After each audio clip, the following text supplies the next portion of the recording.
Good morning. आज का हमारा टॉपिक है वाटर पॉल्यूशन कि वाटर पॉल्यूशन क्या होता है, किस कारण से होता है और कैसे इसको रोका जा सकता है। तो इसके बारे में हम सबसे पहले देखेंगे व्हाट इज़ वाटर पॉल्यूशन।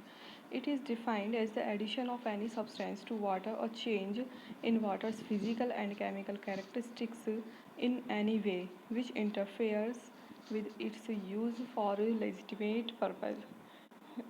तो वाटर पॉल्यूशन के लिए जो इसकी डेफिनेशन देखते हैं तो उसमें ये कहा जाएगा कि इसको हम इस तरीके से डिफाइन करेंगे कि वाटर में किसी भी सब्सटेंस का एडिशन हुआ और उसके कारण वाटर की फिजिकल और केमिकल कैरेक्टरिस्टिक में चेंजेस हो गए। इन चेंजेस के कारण अब वो यूज़ में लेने लायक नहीं रहता, तो इसे हम वाटर पॉल्यूशन कहेंगे। Normally water is never pure in a chemical sense. It contain impurities of various kind dissolved as well as suspended। तो नॉर्मल जो वाटर होता है वो प्योर फॉर्म में नहीं होता, उसमें कुछ ना कुछ डिज़ोल्व सस्पेंडेड रहते हैं। These include dissolve gases. अब जो डिज़ोल्व पार्टिकल्स हैं वो हो सकते हैं जैसे गैसेज हो सकती है, hydrogen sulphide, carbon dioxide, ammonia, nitrogen. Dissolve minerals जैसे calcium, magnesium, sodium salts. Suspended matter जैसे clay, silt, sand, even microbes, तो ये उसमें डिज़ोल्व के फॉर्म में मिलते हैं। These are natural impurities derived from atmosphere. अब ये जो होती हैं ये नेचुरल इम्प्योरिटीज़ होती हैं जो कि एटमॉस्फेयर से डेराइव होती हैं। Catchment areas and the soil, they are in very low amount and normally do not pollute water and it is potable. तो जो ये माइक्रोब्स हैं और मिनरल्स हैं, गैसेज है, ये थोड़ी बहुत मात्रा में पाए जाते हैं। तो इस कंडीशन में जो पानी होता है वो पीने लायक रहता है, पॉटेबल मिलेगा। लेकिन जब अगर इनकी कंडीशन ये जो अमाउंट है ये ज़्यादा होगी तब वो किसी भी यूज़ के नहीं रहता। Polluted waters however are turbid, unpleasant, bad smell, unfit for drinking water and washing or other purpose. तो इस तरीके से जब पॉल्यूटेड वाटर देखा जाएगा तो वो कैसा होगा, टर्बिड होता है, धुंधला दिखाई देता है, अनप्लीजेंट होता है, स्मेल भी बैड आती है उसमें से और पीने के लिए सही नहीं होता। इसी तरीके से वो किसी भी पर्पज़ के लिए यूज़फुल नहीं होता। They are harmful and are vehicles of many diseases as cholera, dysentery, typhoid, hepatitis etcetera. अब इसके बाद देखते हैं नेक्स्ट, इसमें हमने अब तक डेफिनेशन देख ली कि पॉल्यूशन क्या होता है, वाटर पॉल्यूशन। अब इसके बाद है sources of pollution and the pollutant.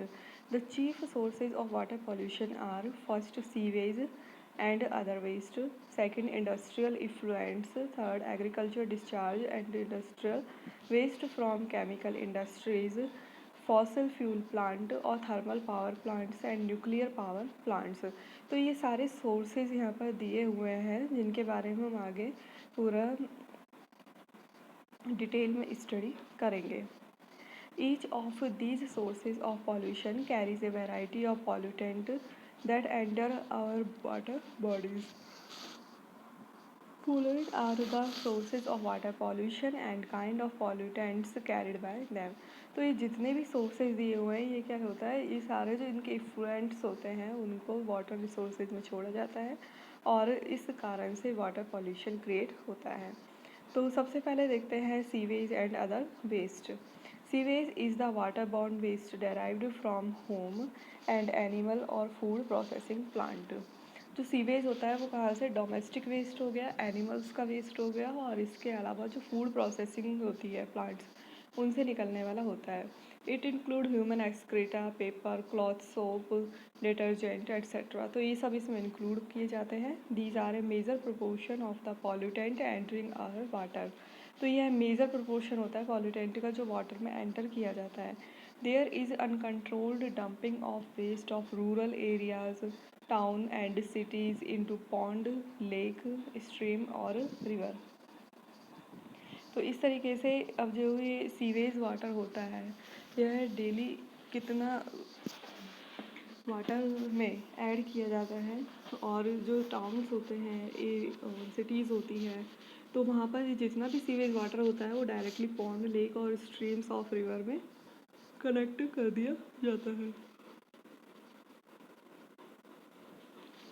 Due to accumulation of sewage and other waste in these bodies, they are not able to recycle them and their self-regularity capability is lost। तो जब इतना ज़्यादा quantity में इस sewage का accumulation होगा तो उस कारण से जो वाटर की सेल्फ कैपेबिलिटी होती है रिसाइकल होने की वो लॉस्ट हो जाती है।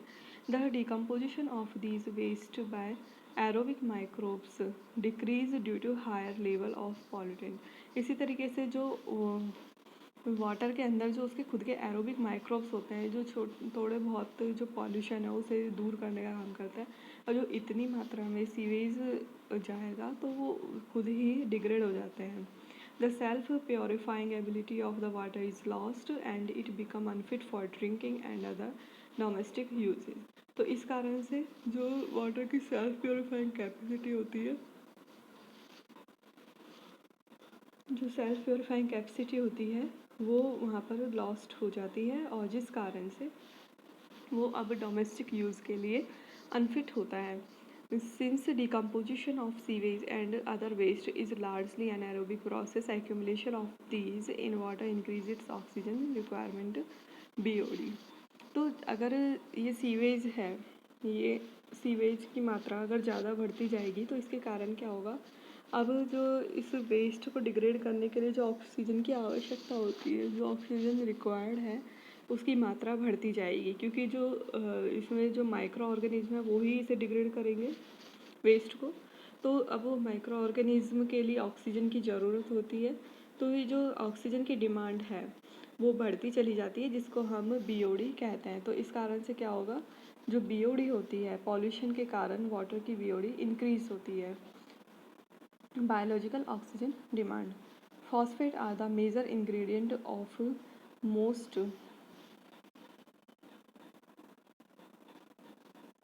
डिटर्जेंट्स। अब जो डिटर्जेंट्स होते हैं उसमें सबसे ज़्यादा मात्रा में फॉस्फेट पाई जाती है। They favour luxuriant growth of algae which form water Bloom.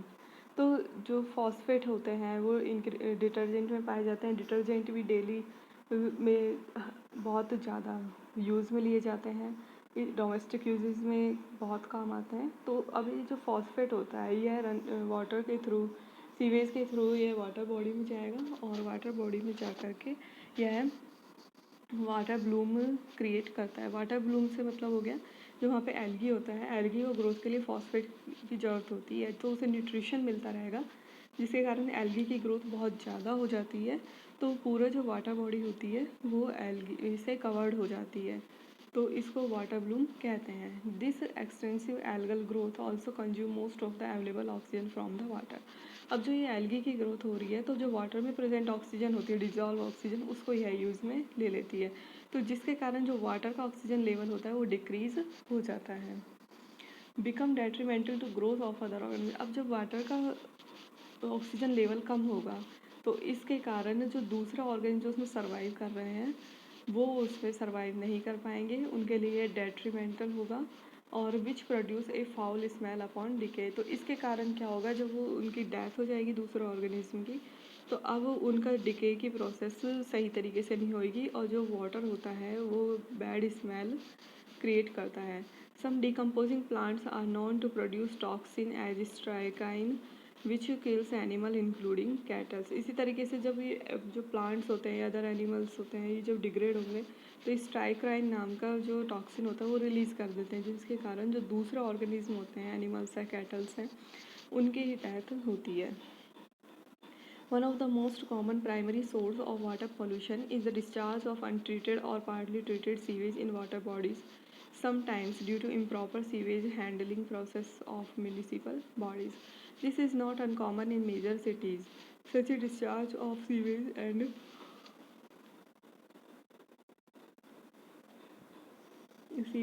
other waste in water result into depletion of oxygen level of water and stimulation of algal growth। तो अब इस तरीके से जितना भी जो सिटीज़ से जो सीवेज वाटर होता है वो अनट्रीटेड ही तो ऐसे जैसे ही वो आता है उसको वैसे के वैसे ही वाटर बॉडीज़ में रिलीज़ कर दिया जाता है। तो सबसे ज़्यादा मोस्ट कॉमन प्रॉब्लम ये होती है, एक तो वाटर में ऑक्सीजन का डिप्लीशन होना, और दूसरा जो एल्गल ग्रोथ होती है उसको स्टिमुलेट किया जाता है जिससे कि ज़्यादा से ज़्यादा एल्गल ग्रोथ होती है। अब यहाँ देखते हैं biological oxygen demand. BOD is the amount of oxygen required for biological oxidation by microbe in any unit volume of water. The test is done at 20 degree centigrade for at least 5 days. तो BOD से मतलब हो गया कि जो कोई water bodies है उसमें कोई भी जैसे पॉल्यूटेंट प्रेजेंट है, अब वो जो पॉल्यूटेंट है उसको रिमूव करना है माइक्रोब्स की हेल्प से। तो ये माइक्रोब्स क्या करेंगे, उसका ऑक्सीडेशन करेंगे। तो माइक्रोब्स को ऑक्सीजन की ज़रूरत पड़ती है कि उस टाइम पर कितनी ऑक्सीजन वो यूज़ में लेते हैं, तो यह उसकी BOD कहलाएगी। कि जो पॉल्यूटेंट प्रेजेंट है उसका ऑक्सीडेशन करने के लिए माइक्रोब्स को जो ऑक्सीजन की ज़रूरत होती है वो उसकी बायोलॉजिकल ऑक्सीजन डिमांड कहलाती है। और ये जो टेस्ट किया जाता है लैब्स में वो 20 डिग्री सेंटीग्रेड पर करते हैं और 5 डेज़ के लिए होता है। BOD value generally approximately amount of oxidisable organic matter and is therefore used as a measure of degree of water pollution and waste level. Thus, mostly BOD value is proportional to the amount of organic waste present in water. कि जितना ज़्यादा organic matter water में present होगा उतना ही ज़्यादा उसकी BOD value होती है। Thus, due to addition of sewage and waste, oxygen level are depleted, which are reflected in term of BOD value of water. The number of microbe as Escherichia coli bacteria होता है also increased tremendously, and these also consume most of the oxygen. तो जब BOD है जैसे Escherichia coli होता है तो इसकी जो मात्रा होती है, नंबर है जो बहुत ज़्यादा जल्दी जल्दी बढ़ता जाता है और ज़्यादा से ज़्यादा ऑक्सीजन कंज्यूम करता है। The number of bacteria as E. coli in unit volume of water is also taken as a parameter of water pollution. अब जब BOD की जो वो देखी जाती है हमें कि BOD किस माइक्रोब के थ्रू काउंट की जाएगी, तो इसके लिए Escherichia coli बैक्टीरिया यूज़ में लिया जाता है जो कि बहुत फास्टली ग्रो करता है और ऑक्सीजन को उतना ही कंज्यूम करता जाएगा। तो इसके लिए क्या करेंगे, यूनिट वॉल्यूम ऑफ वाटर लिया जाता है और उसमें फिर E. coli इंडेक्स को पैरामीटर की तरह देखा जाएगा। BOD वैल्यू आर दस useful in evolution of self purification capacity of water body and for possible control measure of pollution. The quantity of oxygen in water, dissolved oxygen, also with BOD is indicated by the kind of organism present in water. Thus the fish become rare at a DO value of 4 to 5 pm. तो इस तरीके से हम इसे use में लेंगे कि dissolve oxygen होती है जो डिज़ोल्व ऑक्सीजन ज़्यादा होगी तो उसमें ज़्यादा ऑर्गेनिज्म प्रेजेंट होंगे। अगर डिज़ोल्व ऑक्सीजन कम होती चली जाएगी तो उसके कारण जो ऐसे ऑर्गेनिज्म जो ऑक्सीजन पे डिपेंड कर रहे हैं उनकी नंबर कम होता चला जाएगा। Further decrease in DO value में lead to increase in anaerobic bacteria. अगर डिज़ोल्व ऑक्सीजन की वैल्यू कम होती है तो इसके कारण जो एनारोबिक बैक्टीरिया होता है उसका नंबर इंक्रीज होगा। अगर डिज़ोल्व ऑक्सीजन ज़्यादा है तो एरोबिक बैक्टीरिया ज़्यादा मिलेगा, डिज़ोल्व ऑक्सीजन कम हो रही है तो एनारोबिक बैक्टीरिया ज़्यादा मिलता है। Eutrophication due to addition of domestic waste, phosphate, nitrate, etc. from waste or their decomposition product in water bodies, they become rich in nutrients, especially phosphate and nitrate ions. Thus, with the passage of these nutrients through such organic waste, the water bodies become highly productive or eutrophic, and the phenomenon is known as eutrophication. तो eutrophication क्या होता है, जो sewage निकलता है घरों में detergent use में आता है, सीवेज वेस्ट होता है उसमें नाइट्रोजन और फॉस्फेट के जो आयंस होते हैं इनकी मात्रा बहुत ज़्यादा होती है। तो इनकी मात्रा बहुत ज़्यादा होने के कारण क्या होता है, यह जो वाटर बॉडीज़ होती है बहुत ज़्यादा प्रोडक्टिव हो जाती हैं। प्रोडक्टिव हो जाने के कारण क्या होगा प्रोडक्टिव हो जाएगी, जिसको हम यूट्रॉफिक भी कहते हैं। और इसके कारण जो वहाँ पे एल्गी की जो ग्रोथ होती है वो बहुत ज़्यादा फास्टली होने लग जाती है। तो इस प्रोसेस को हम यूट्रोफिकेशन कहते हैं। It must be remembered that pond, lake, etc. during their early stage of formation are relatively barren and nutrient deficient, thus supporting no or very poor aquatic life. This state of these bodies is known as oligotrophic. With the addition of nutrients, there is a stimulated luxuriant growth of algae in water. There is also generally a shift in algal flora. Blue-green algae begin to predominate. These start forming algal blooms, floating scum or blankets of algae. Blooms of algae are generally not utilized by zooplanktons. The algal bloom compete with other aquatic plant for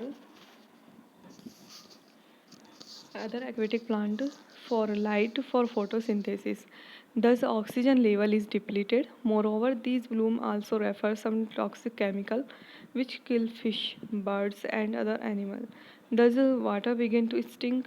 Decomposition of a bloom also leads to oxygen depletion in water. Thus, in a poorly oxygenated water with a higher carbon dioxide level, fish and other animals begin to die and clean water body is turned into a stinking drain. तो इसमें क्या होता है, जो घरों से निकलने वाला जो सीवेज होता है उसमें नाइट्रोजन फॉस्फेट की मात्रा बहुत ज़्यादा होती है, तो इसको हम यूट्रॉफिक या हाईली प्रोडक्टिव कंडीशन कहेंगे और ये फिनोमिनॉन यूट्रोफिकेशन कहलाता है। जब स्टार्टिंग होती है किसी भी पॉन्ड की या लेक की, तो उस टाइम पे क्या होता है, उसमें न्यूट्रिशन की मात्रा बहुत कम होती है। तो न्यूट्रिशन डेफिशिएंट होने के कारण वहाँ पे जो एक्वेटिक लाइफ होती है वो बहुत ही प्योर होती है। तो इस कंडीशन को तो हम कहते हैं ओलिगोट्रॉफिक कंडीशन। लेकिन बाद में क्या होता है, धीरे धीरे उसमें न्यूट्रिशन की मात्रा बढ़ती जाती है और जब सीवेज के थ्रू जाता है तो वो बहुत ही एक्स्ट्रा क्वांटिटी में उसमें जाएगा। तो इसके कारण क्या होता है, जो एल्गल ब्लूम होते हैं उसकी मात्रा वहाँ पे बहुत ज़्यादा हो जाती है। न्यूट्रिशन मिल रहा है, नाइट्रोजन और फॉस्फेट, तो यूट्रॉफिक होने के कारण वहाँ पे एल्गल ब्लूम की मात्रा बहुत ज़्यादा हो जाती है। तो एल्गल ब्लूम ज़्यादा होने के कारण जो वाटर में ऑक्सीजन प्रेजेंट होती है, डिजॉल्व ऑक्सीजन, उसे वो एल्गीज यूज़ में ले लेते हैं। तो जो एक्वेटिक एनिमल्स होते हैं उनके लिए वो ऑक्सीजन यूज़ में नहीं आती, जिसके कारण वो धीरे धीरे उनकी डेथ होने लगती है और वाटर में कार्बन डाइऑक्साइड का लेवल बढ़ने लगता है। तो इस तरीके से जो ये वाटर होता है वो बिल्कुल पॉल्यूटेड हो जाता है और किसी भी यूज़ में नहीं आता। ये तो फर्स्ट तो हमने देखा सीवेज, जो कि मेन वाटर पॉल्यूटेंट था। अब दूसरा देखते हैं industrial effluents. A wide variety of both inorganic and organic pollutants are present in effluent from breweries, tanneries, dyeing textiles, paper and pulp mills, steel industries, mining operation, etc. The pollutant include oil, greases, plastic, plasticizer, metallic waste, suspended solid, phenols, toxins, acid, salt, dye, cyanide, DDT, etc. Many of which are not readily susceptible to degradation and thus causes serious pollution problem. H2SO4 as acid waste from coal mine is a serious pollutant that increases the hardness of water, has a disastrous effect on live organism and corrodes concrete. तो इस तरीके से इसमें देखते हैं कि जैसे कि जो इनऑर्गेनिक और ऑर्गेनिक पॉल्यूटेंट्स होते हैं जो कि ये जितने भी इंडस्ट्रीज हैं वहाँ से रिलीज़ किए जाते हैं। इसके अलावा जो पॉल्यूटेंट्स जैसे कि ऑयल, ग्रीस, डीडीटी, ये सब भी दूसरे यूजेस के लिए बनाए जाते हैं केमिकल्स, लेकिन ये वाटर में जाके पॉल्यूशन क्रिएट करते हैं। तो इसके कारण जो वाटर होता है उसकी हार्डनेस इंक्रीज होती है और ऑर्गेनिज्म के ऊपर डिजास्टर्स इफेक्ट शो किए जाते हैं। एग्रीकल्चर डिस्चार्ज में जैसे कि केमिकल्स जो कि केमिकल्स जो यूज़ में लिए जाते हैं, जैसे फर्टिलाइज़र्स हो गए सॉइल की फर्टिलिटी बढ़ाने के लिए, इसी तरीके से पेस्टिसाइड हो गए या बायोसाइड्स जो कि डिजीज़ कंट्रोल के यूज़ में लिए जाते हैं। तो ये क्या करते हैं, इनको जैसे फील्ड में डाल दिया जाता है, उसके बाद ये वाटर के थ्रू या तो वाटर के अंदर जो ग्राउंड वाटर है उसमें मिल जाते हैं या फिर जो रन ऑफ वाटर होता है, जो रेनिंग के बाद जो रनिंग ऑफ वाटर होता है उसके थ्रू ये किसी भी रिवर या पॉन्ड में जा कर के ऐड हो जाते हैं। So these include chiefly the chemical used as fertilizers and the pesticide used in disease control. Their discharge reach into the water bodies. As compared to developed nation, India has relatively a low use of these chemicals. The discharges into water and is still low. Artificial fertilizers. Modern agriculture rely heavily on a wide range of synthetic chemicals which include different type of fertilizer and biocides. These chemicals are along with wastewater wasted of land through irrigation, rainfall, drainage, etc., reaching into the river, lake, stream, where they disturb the natural ecosystem.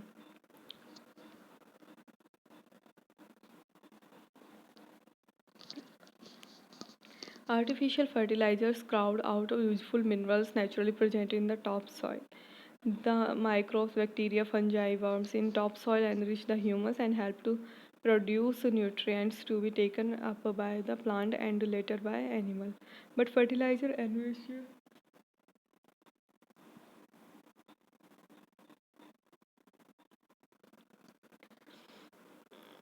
the microbes, bacteria, fungi, worms in topsoil enrich the humus and help to produce nutrient to be taken up by the plant and later by animals. But fertilizer enriched soil cannot support microbial life and hence there is less humus and less nutrients and the soil can easily become poor and eroded by wind and rain.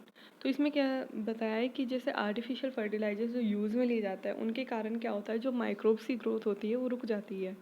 जो natural microbes होते हैं या organism होते हैं जो कि humus बनाते हैं और सॉइल की फर्टिलिटी को इंक्रीज़ करते हैं, तो उनकी ग्रोथ रुक जाएगी जिसके कारण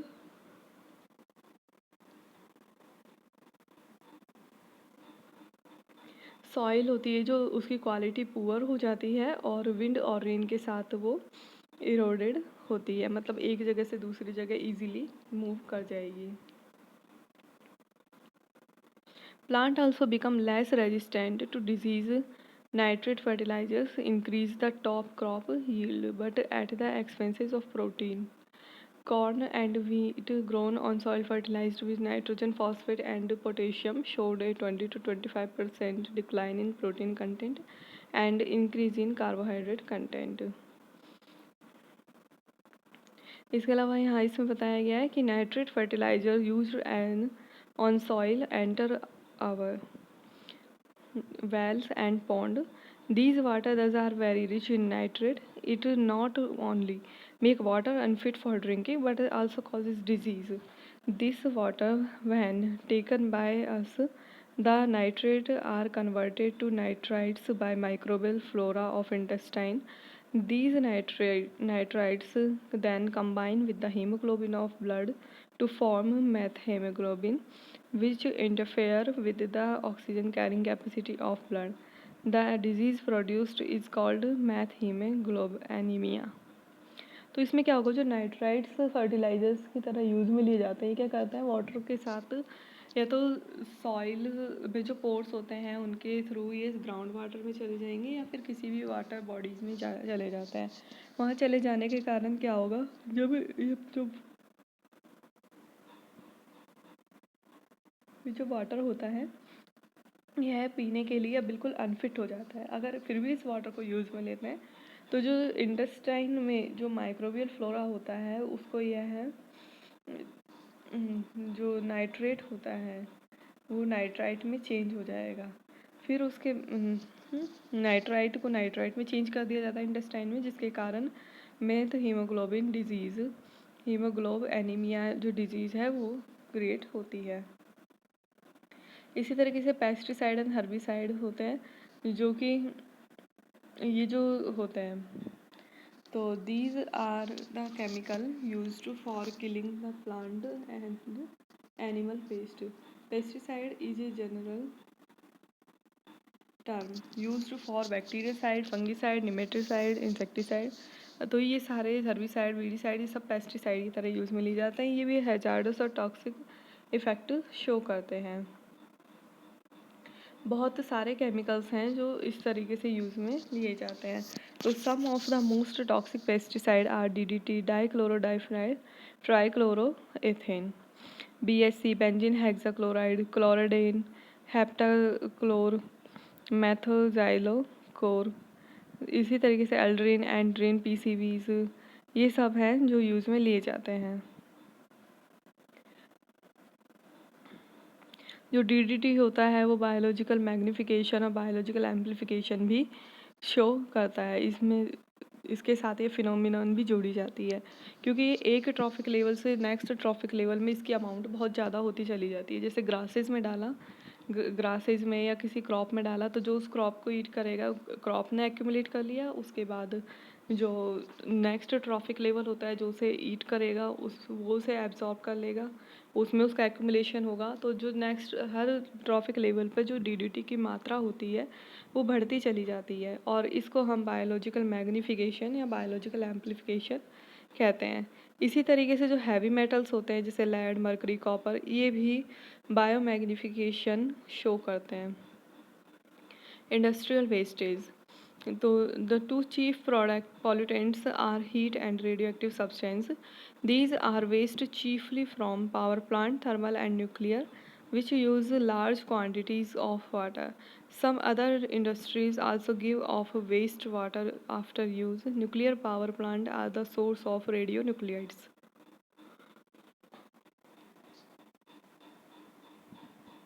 तो यहाँ पर जो इंडस्ट्रियल वेस्ट है या फिजिकल पॉल्यूटेंट है, उनमें सबसे पहले देखना है हीट और रेडियो एक्टिव सब्सटेंस, जो कि थर्मल पावर प्लांट और न्यूक्लियर पावर प्लांट से रिलीज होते हैं।